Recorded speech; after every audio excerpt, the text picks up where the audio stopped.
Bonjour. Aujourd'hui, nous allons critiquer des films de faquin sortis cette année. Avez-vous trouvé de qui je fais l'imitation?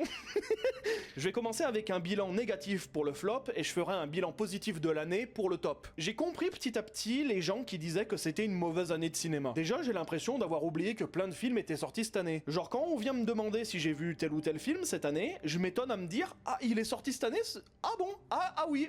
Ah oui, effectivement, on est d'accord que c'est pas normal. Et autre facteur, j'ai eu beaucoup de mal à faire mon classement de films, et surtout mon top, parce que j'avais toujours des réserves sur certains films que j'arrivais pas à aimer de tout mon cœur. L'année dernière, je disais que je kiffais tout mon top 50, et là, cette année, j'ai un peu de mal à aimer mon top 15. C'est chelou quand même. Alors j'espère que je suis pas devenu plus aigri que d'habitude, mais je rejoins le sentiment qu'il y a eu beaucoup plus de déceptions et d'échecs de cinéma cette année.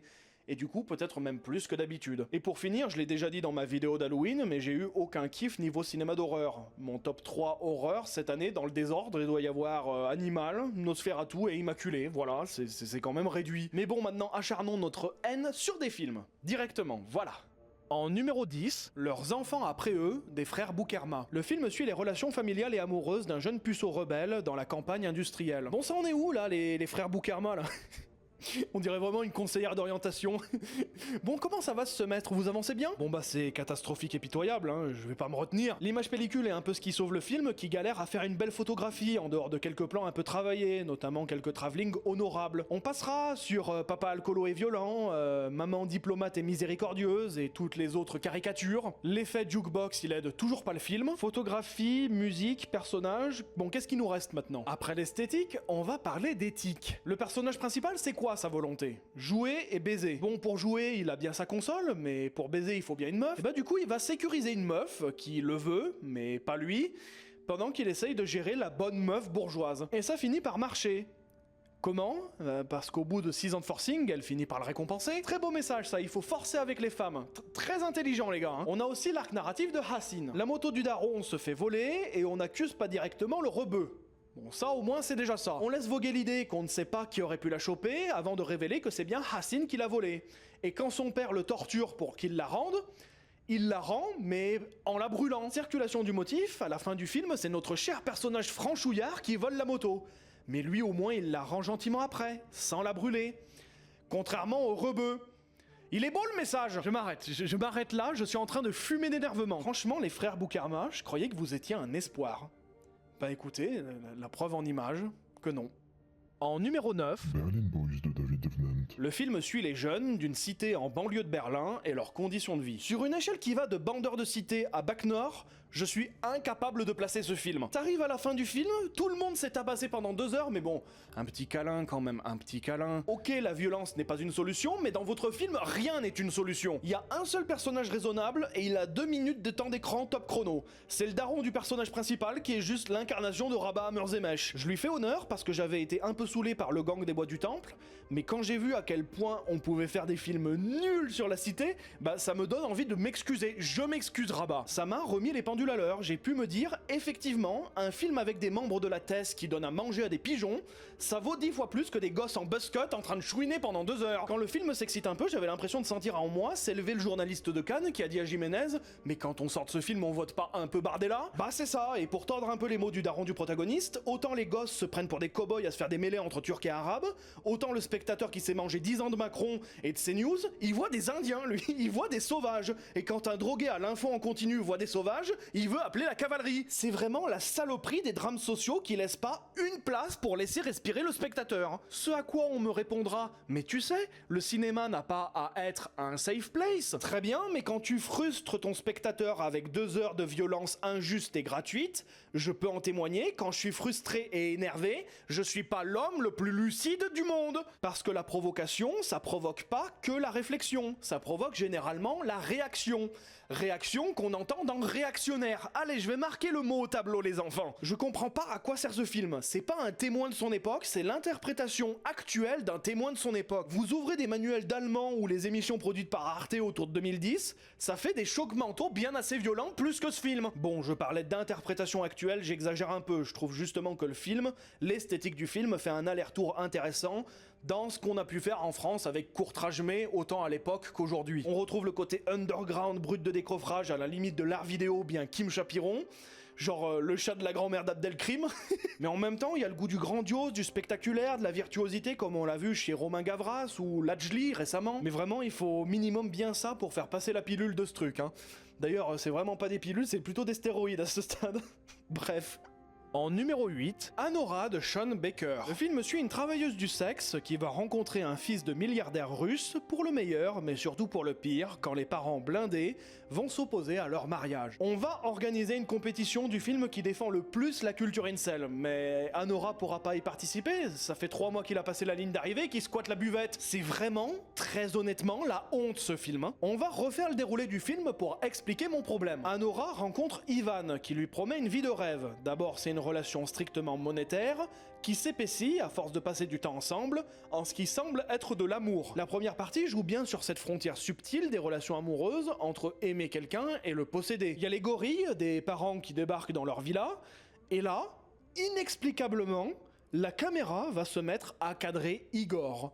Non-stop. Alors même que Anora va ne manifester que le regret du départ d'Ivan et la volonté de le retrouver, on va toujours cadrer Anora avec Igor, même s'il ne sert strictement à rien dans le plan. C'est bien pour voir ses petits gestes d'affection, mais si c'est pour regarder ses regards H24, ça le montre vraiment comme un forceur ultra bizarre. Est-ce qu'on le cadre pour montrer qu'il est bizarre et qu'il profite d'une meuf en plein moment de faiblesse ? Ou est-ce qu'on le cadre pour montrer qu'il est beaucoup plus attentionné que le couillon qui va finir par la larguer? Si c'est un moins que rien, alors on nous montre une boucle de prédation sur le personnage d'Anora, dans laquelle tous les hommes veulent la posséder. Dans ce cas-là, vous jugerez de la pertinence d'un film réalisé par un homme, sur le fait que tous les hommes sont des salauds qui vont la manipuler en boucle, comme si elle y voyait que du feu et n'avait aucune volonté, pour tous leur offrir le sexe sans discernement. Si Igor est un plus que rien, alors c'est clairement une rhétorique incel ce film. La femme préfère les hommes méchants au lieu des hommes gentils, jusqu'à insulter notre gentil monsieur de violeur parce que c'est une connasse d'ingrate de la gentillesse qu'il lui donne. Comme elle fait que l'envoyer bouler, il finit par abandonner ses espoirs en elle et il la reconduit jusqu'à chez elle. Et là, elle décide de le remercier en le baisant, sans qu'il donne son consentement. D'ailleurs, je vous cache pas que le malaise avec lequel je suis sorti du film me fait pencher vers cette deuxième option. Dans tous les cas, ça démontre à quel point le personnage d'Anora est hors sol, à quel point il est mal écrit, à quel point on n'a pas su l'écrire. Ok, on se passe de la backstory ennuyeuse et on boucle ça en une scène, mais de là à dire, comme je l'ai beaucoup lu, que c'est un personnage qui, à cause de son métier, ne connaît pas d'autre moyen de signifier son amour que le sexe, c'est quand même honteux d'écrire un personnage féminin aussi fin qu'une tranche de jambon d'El Pera. Tout ça pour un film avec une image pellicule discutable, un reste de personnages caricaturaux, et des disputes et des scènes comiques dignes de comédies françaises débiles, où genre c'est... c'est marrant, il se hurle dessus. Sean Baker, tout ce qu'il semble avoir à dire sur les travailleuses, c'est quand même super boulot les filles. En tout cas, c'est toujours mieux que les prostituées ne savent pas ce qu'est une relation amoureuse. Enfin bref... Au suivant. En numéro 7, Le Cercle des Neiges de Juan Antonio Bayona. Le film suit la survie d'une équipe de rugby dont l'avion s'est écrasé dans les Andes. On sent que la démarche du réalisateur c'était de rester respectueux vis-à-vis de la catastrophe. Il montre pas de gore ou du sanglant facilement. Il compte et nomme les victimes une à leur décès. Il a publiquement manifesté un intérêt personnel et intime à l'affaire avec le documentaire qui est sorti en même temps. Mais le problème c'est que le film est contre-productif quoi. Il spectacularise tellement l'événement avec le ressenti, la démarche d'immersion. De mon point de vue, ça annule toute modestie et respect qu'il veut porter à l'affaire, quoi. Certes, il fait des beaux plans, avec l'usage du grand angle, des mouvements d'appareil soignés, le travail du décor blanc pétant. C'est exceptionnel, mais c'est difficile de complimenter un travail de beauté sur une affaire aussi morbide, en fait. Le meilleur moyen de résumer ce déséquilibre, entre respect et sensationnalisme, c'est l'impact de l'avion lui-même. Le film aurait très bien pu faire sans et commencer après, d'autant plus qu'il ressemble à n'importe quelle reconstitution 3D moche pour la télé, mais il choisit de le mettre quand même, sans rien en faire de particulier, de singulier, sauf pour satisfaire la curiosité morbide des gens qui ont cliqué sur Netflix juste pour l'accident. Voilà. En numéro 6, Hopeless de Chang-Gun Kim. Le film suit... en vrai je m'en fous. Hein. Je l'ai vu à Cannes, et en sortant, quelqu'un m'a dit « Tu ne peux pas comprendre ce film parce que t'as pas vécu dans la misère. » Effectivement, j'ai pas vécu dans la misère. Mais ça me permet pas d'accepter qu'un film montre que les pauvres sont violents parce qu'ils sont pauvres. C'est un film de mafia qui veut vider du sang gratuitement sans que ce soit spectaculaire. Ça me fait pas bander de voir des gens se faire découper pendant 2 heures. Ça me fatigue. Ça m'endort premier degré. J'ai 77 ans et les gens qui souffrent me font dormir. On dirait les saignées du XVIIe siècle. Il faut vider le sang des pauvres pour apaiser leur colère. Bref, du mépris. Du mépris de moi, du mépris de son sujet et du mépris de son propre temps d'écran. En numéro 5, Le salaire de la peur de Julien Leclerc. Le film suit un groupe d'expatriés français recrutés par une compagnie pétrolière pour transporter des camions bourrés d'explosifs dans l'objectif d'éteindre l'incendie d'un puits de pétrole. Franchement, si vous voulez passer un bon moment devant un film de ce genre, vous regardez le film de Clouseau de 53, vous aurez aucun autre souci devant que de dire qu'il fait 3 heures. Mais genre, c'est quoi ce délire sécuritaire de placer l'intrigue dans un pays arabe? Et c'est quoi cette nitro qui pète aussi fort que des pauvres claques-doigts d'enfants de récré, là? Puis c'est quoi ce qu'on voit qui s'arrête toutes les 5 minutes? Vous transportez des explosifs qui peuvent péter à n'importe quel choc? Pourquoi vous vous arrêtez? Et c'est quoi ce groupe de cons qu'on suit avec des backstories tout pétés quand dans l'original personne se connaissait et c'était bien mieux? Voilà, regardez l'original quoi, c'est un maître d'œuvre de tension avec juste du spectaculaire et du gore à l'ancienne avec un soupçon de discours sur le néocolonialisme. C'est... voilà, c'est réglé. En numéro 4, Drive Away Dolls d'Ethan Cohen. Je pense que dans ces temps de terreur, où des caricatures pareilles sortent sur nos écrans, on doit tous à la communauté lesbienne nos excuses les plus plates, les plus sincères et les plus circonstanciées. Si vous êtes lesbienne donc, je présente mes excuses. Voilà. En numéro 3, 20 jours à Mariupol suit un journaliste ukrainien de l'AFP qui couvre les premiers jours de l'invasion russe en Ukraine et a gagné un Oscar pour des séquences pareilles.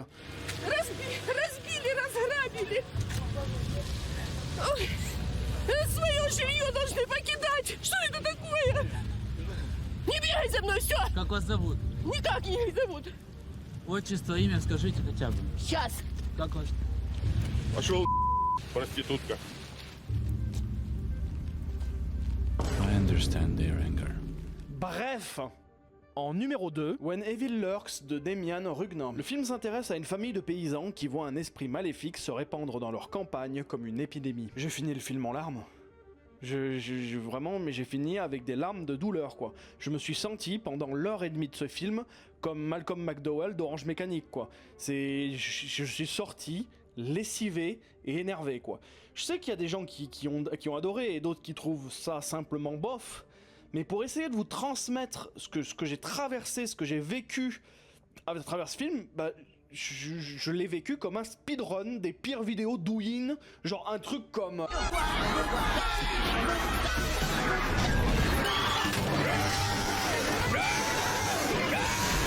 Vous comprenez ma douleur ou pas? Le montage et l'écriture du film fait que n'importe quelle scène a la même intensité.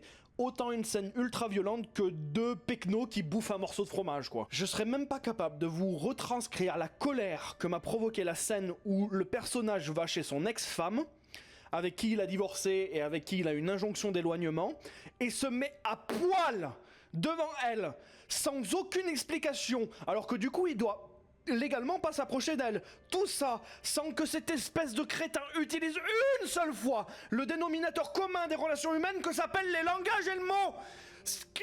Qu'est-ce que c'est que ce putain de débile, putain? Ma colère, elle a bouilli jusqu'au point où je me suis pincé presque jusqu'au sang, quoi. La fabrique de cette scène, comme du film en général, où ça ne ferme jamais sa gueule, où la photographie a été faite par la division cinéma du collège André Malraux, où on voudrait nous faire croire que oh non mais c'est juste des ruraux racistes qui sont débiles, ça ne fonctionne pas. Le personnage principal, il est même pas débile, il est même pas bête, il fait volontairement le mal. C'est-à-dire que à la fin du film, vers la fin en tout cas, il récupère une vieille exorciste de merde qui lui donne une liste précise de trucs à ne pas faire pour terminer la malédiction. Il viole chacune de ces règles scrupuleusement.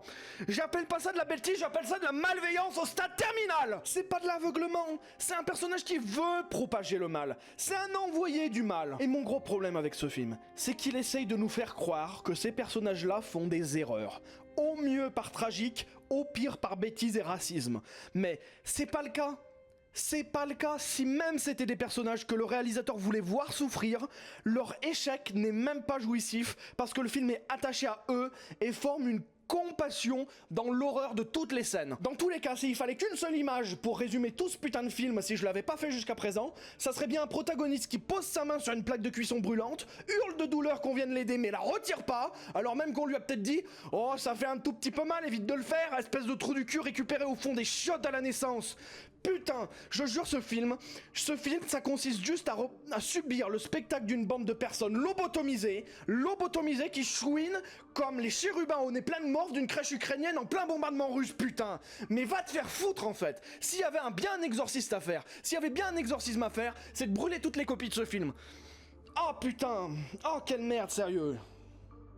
En numéro 1, finalement, de Claude Lelouch. Le film passe de gens qui dénoncent un criminel en fuite pour accusation d'agression sexuelle à la délation de juifs pendant la Seconde Guerre mondiale, avec une scène au mémorial Struthof, qui, là-bas, a autorisé le tournage de cette scène, qui a financé et permis à ce film de voir le jour en règle générale. Le film a été distribué par la Metropolitan Export. Je veux pas leur jeter la pierre, parce qu'en interne, ils doivent diffuser des films qu'ils kiffent pas forcément. La Metropolitan est actuellement tenue par Victor Hadida, qui a un passif pour demander la distrib de films de propagande franc-tireur ou islamophobe. Le film est coproduit par Laurent Dassault, 5e fortune française, fils de Serge Dassault, fabricant dans l'aviation militaire avec tous les petits dossiers au cul que ça incombe. La musique a été composée par Ibrahim Malouf, dont les charges d'agression sexuelle ont été abandonnées par la Cour d'appel de Paris, qui rappelle malgré tout le comportement inapproprié du monsieur pour lequel il n'a pas été jugé. Il joue lui-même dans le film avec Laurent Dassault, Bruce Toussaint la marionnette des médias, plusieurs membres de la famille de Claude Lelouch,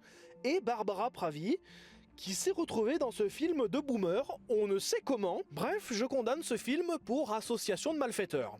Voilà, c'était le Flop Film 2024. Merci de m'avoir écouté cracher mon venin sur des films, et on se retrouve dans la prochaine vidéo pour le Top Film 2024.